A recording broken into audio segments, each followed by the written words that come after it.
Hi, in part two of this problem solving series, I'm going to share three things with you. The first thing I'm going to share with you are some student solutions from the tasks I shared with you in part one. So if you haven't seen part one of this series, then go back and watch that first. The second thing I'm going to share with you is the scoring rubric that I'm currently using when assessing student work. And the third thing I really think you'll be interested in are the feedback codes that I give my students for exams and for problem solving tasks so they can take their work and reflect on how to grow from that. And it also saves me a lot of time providing feedback to students. If you're new here, I'm Andrew Stadel, and welcome in. I've been in math education for over 20 years as a classroom teacher, instructional coach, a consultant, and a speaker. And I'm currently in the classroom, but I've taught middle school math and algebra and high school geometry as well. And so I'm currently in the classroom teaching geometry, and I love it. I'm very passionate about creating tasks that make math reasoning accessible and enjoyable to all students. You might be familiar with my work at Estimation 180, and you might be familiar with the work of Estimation 180 Toolkits that are grade-specific tasks to help your students develop their number sense and go deeper into math concepts. All right, for the first task that I shared with you last week, there are two hexagons, and we'll notice that the area is 6. So one way to think about this is taking that hexagon and breaking it into 6 equilateral triangles.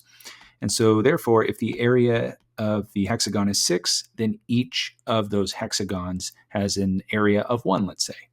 And so if we're supposed to find the total shaded area, what we want to do, or in my opinion, what I want to do is go hunting for equilateral triangles in that orange shaded region. Now, some of them might be a little bit more obvious than others. So for example, there's 1, 2, and 3. If I come up here to the top, I'll see 3 more. So 4, 5, and 6. Now the other the other parts of the orange shaded region are broken into half equilateral triangles. So this would be a half. Let me point. That would be a half, and this would be a half. But we know that 2 halves make a whole. So this entire shaded region here would be like, let's say, 7. And this would be 8. And then I have 2 remaining halves in the top left corner and the bottom right corner. So now that would make a total of 9 units squared, I guess, in this case. So let's dive in and look at some student samples. I don't know about you, but I have some students that want to look up formulas and want to use formulas, and that's great. They also want to use the internet, and that's great. So let me remind you that I'm giving students a week to work on these problem-solving tasks. But what I didn't point out in part one was that I give students 10 minutes of uninterrupted time in class the day I assign it. That way they can get some of their initial thinking out on paper and at least walk away with maybe a plan or some ideas to look into. This student, I love their work. They wrote down what is the formula to find a hexagon's area, because that does exist on the internet. You could go and say, what's the formula for a regular hexagon?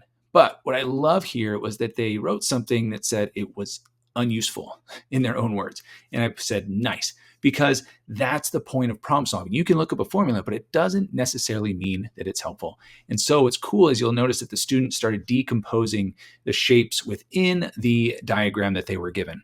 So they now started guessing and checking and seeing how they could make sense of the area within that diagram. The second example I want to share with you is above and beyond. This student showed me how they expanded the diagram, making a bunch of equilateral triangles. They told me about the process. They paid attention to the rubric, which I'm going to share with you very soon. This student also found a creative way to approach the solution to this task. And so it's very easy for me to follow. And you'll see that I could follow their steps 1, 2, and 3 and how they got to their final area of 9. Now you'll notice at the bottom, I put these 2 letters, AM. I'm not talking about early in the morning here. A and M stand for feedback codes that I provide my students on exams and problem-solving tasks. They're not the same codes, but in this case, I have a specific sheet of paper that I give them with the feedback codes for this problem-solving task. It looks like this. So if you want to check it out, pause the screen here, and you can find A and M. So you'll notice I'm telling the student exceptionally clear, easy to follow, amazing, and fully correct, great reasoning and evidence, because what I'm doing is I'm breaking the scoring into the process and the product. Okay, we'll look at more student samples, but let's first talk about a solution for this task I showed you in part 1. So this problem-solving task asks us to find out what fraction of this regular hexagon do the equilateral triangles cover. Well, that is the shaded, beautiful hexagons. So I know that there are 1, 2, 3, 4, 5, 6 of them, but I noticed that I can't fit those full-sized equilateral triangles inside of that let's call it negative space of the regular hexagon. So I'm going to have to think differently about that. So what I wanted to try was, what if I could break down those equilateral triangles into smaller equilateral triangles? And sure enough, we can. I'll do my best to, yep, that's pretty good. So within each equilateral triangle, we can get 4 miniature equilateral triangles. And the cool thing about that is now in this space up above, I have equilateral triangles there, mini equilateral triangles. And so what I'm going to do now is think of a couple of things. I'm first going to tell myself that of the colorful equilateral triangles, we have 4 mini triangles per equilateral triangle. So I'm going to go 4 times 2, 4, 6. So we have 4 times 6 is 24 little mini equilateral triangles. Okay. Now what I want to do is find out the total amount of mini equilateral triangles in the entire hexagon. All right. So we already know there are 24. And then we're going to add all of the other ones in the negative space. And we have 1, 2, 3, 4, 5, 6, 7. And then we're going to have 7 down here. So right now we're at 14. And then we have 4 inside, 4 inside, 4 inside, 4 inside the negative space of those other equilateral triangles. So that's 16. I'm going to add those together and get 30. And so we have a total of 54 mini equilateral triangles inside of the entire regular hexagon. So if we write that as a fraction or as a ratio, and we compare the mini, if we compare the mini triangles to, the mini triangles that are shaded to the total mini triangles inside the regular hexagon, we get 24 out of 54. We can reduce that. I know that both of those are divisible by 6, so that's 4, and that is 9. So we could say 4/9 is the most reduced fraction here. Let's check out some student samples. So in this first student sample, you'll notice they're doing a lot of those similar things that I tried with the mini equilateral triangles within the regular hexagon. When I look at their work, though, that's the challenge is, since I've already done the task, I know the answer, and I can kind of think like the students, but I want this to be clear. And so you'll notice I left a lot of feedback codes for this student. There's a lot to unpack with these 4 letters, L, Z, K, and W. And I want to walk you through those because this is the first time that students are doing problem solving in my task. And it's the first time I'm assigning it for a grade. And so we're both learning a lot. And these feedback codes, I want them to take this feedback, and for the next month, October, for that task, I really want them to level up their game. So in this case, I'm reminding student with code L, I asked for your work to be done on a separate sheet of paper, not this little strip of paper that I gave them with the task on it. With code Z, I'm saying it's unclear what your final answer is. There's no box around it. There's no circle around it. They're not saying 4/9 is the fraction of the area. I need more clarity. With code K, I'm also saying it's unclear in terms of their work. It's disorganized. It's hard to follow.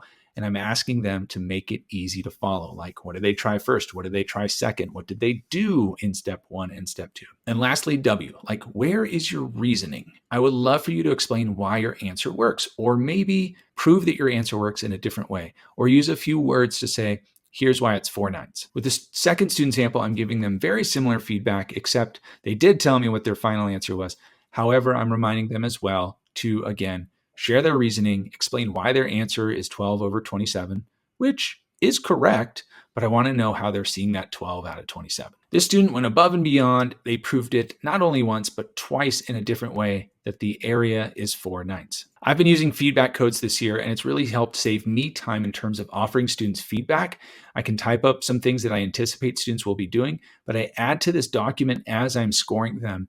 And then what I do is I print these out on little quarter sheet of papers and give them to students with their tasks and with them scored so that they can take that feedback and level up the next month's problem solving task. The last thing I want to share with you is the scoring rubric that I'm currently using. This is not perfect by any means, and I'm hoping to add and change it as the year goes on, just to make sure that I am providing students with clarity around the success criteria so they can be successful each month in problem solving. The 2 things I want to point out on this rubric are that I'm breaking it into the process. Like, that is very important that students are taking the time to show me their thinking, showing me when they're guessing and checking or making multiple attempts, when they fail, and when they restart. The second part of the rubric you'll see emphasizes the product, the final answer. Accuracy, absolutely, is important. However, students can still get a high score even if they got a wrong answer, but it makes sense why they got that wrong answer. So there's a lot to unpack here. I'm not saying this rubric is perfect or end all, but it seems to be working so far, and I'm definitely going to make tweaks along the way. I hope you found this video helpful, and I hope you found that maybe elements of that rubric were helpful, as well as the feedback codes. Again, the feedback codes have saved me time in terms of offering students feedback. I can write a code on their quiz or on their problem-solving task and then give them those codes when I pass those things back, and providing them with the feedback that would probably take me minutes to write out. The last thing I want to leave you with is the second problem-solving task I gave my students. I'll give you a week to solve it and check it out. In the next part of this problem-solving series, I'll go over a solution to this task, and I'm going to show you how the students grew in terms of the work that they did and how they documented their thinking and showed me multiple attempts in solving this problem-solving task.